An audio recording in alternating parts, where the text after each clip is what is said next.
Laura, what more can you tell us about this? Well, the Scottish Government says that for pupils and staff heading into schools like this one, the rules around toilets and changing facilities will now be a lot clearer. Because until today, those rules were that pupils and staff should use the facilities they felt the most comfortable with.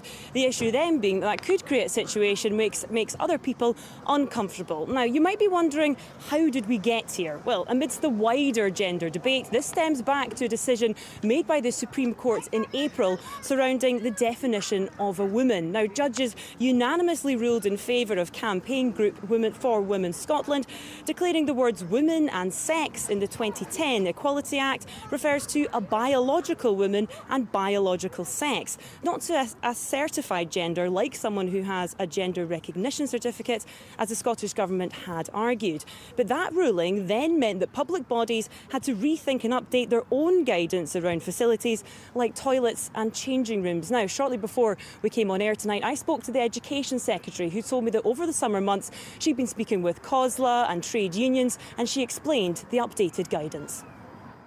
I think it's really important that every pupil in Scotland is able to reach their potential, and every pupil, of course, deserves our support in doing that. So our updated guidance means that all of their individual needs will be respected. All schools are required to provide separate toilets for girls and boys. And in addition, the guidance makes very clear that councils should give careful consideration to the individual needs of transgender pupils. And Laura, what are campaigners on both sides saying on the issue?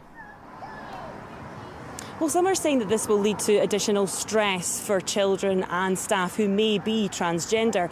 And when looking at the guidance, it's clear that local authorities and school will have to be very careful when making that extra provision for those who are transgender, so as not to accidentally out them or identify them publicly. For Women Scotland told me just before we came on air that they were glad the Scottish Government had recognised the importance of the Supreme Court's decision, and the Scottish Conservatives, who have been opposed to gender reforms from day one, said that the guidance is contradictory and potentially harmful. Now, whatever one's individual view on this might be, it's clear that schools and councils now know what the rules are going forward.